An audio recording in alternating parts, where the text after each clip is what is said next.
Hey there, Ruth Rivera here, your real estate coach, and today we're going to be talking about negotiating an offer for your buyer as a realtor.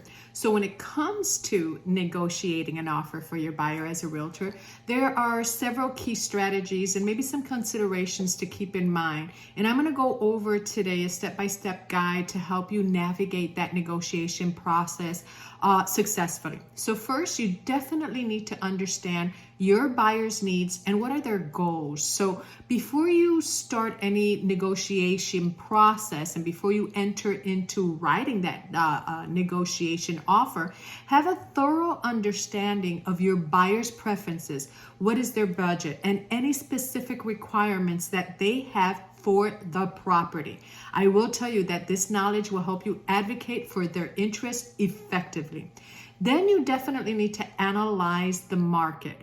Research recent comparable sales in that area and determine the property's fair market value. Consider some factors such as location, condition, any demand to access, how the offer aligns with the current market conditions. Then you want to definitely present a compelling offer. So you want to craft a very strong offer by carefully considering the price, any type of contingencies, any terms. And then you want to consult with your buyers to determine if their comfort level is where it needs to be regarding the offering price and any additional conditions that they want to include into that offer.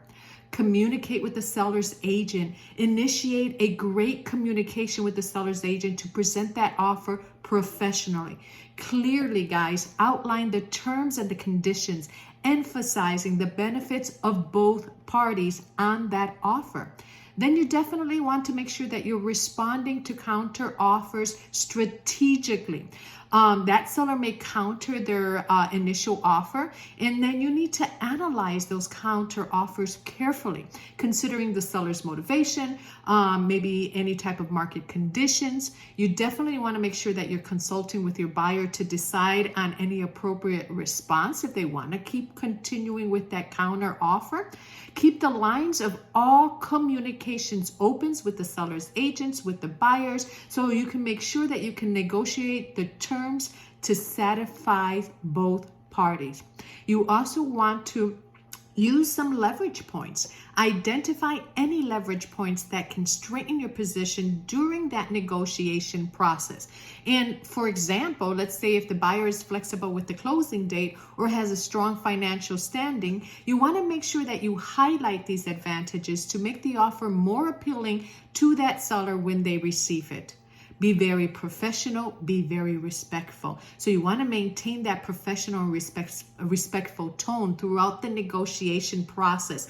Don't get mad at anybody or anything that you receive. A clear and conscious communication can help build rapport and maybe increase the chances of reaching a mutual beneficial agreement between both buyers and sellers. Then seek a win-win outcome. Strive for win-win outcomes when the both buyer and the seller feel satisfied with these terms.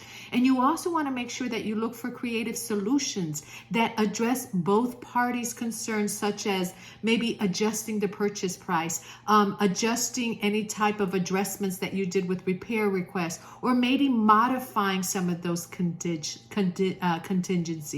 And then you want to document all agreements. Everything should be in writing. Once the negotiations results in an accepted offer, ensure that all of those agreements and any amendments are properly documented in writing. This would definitely help avoid any type of misunderstandings or maybe any disputes later in the process. So remember, effective negotiation skills are developed over time with experience. And as a realtor, your role is to advocate for the buyer while maintaining that professional and working towards a very successful outcome for both the transaction and the customers involved. I hope this was useful. And as I always say, remember to always be fearless.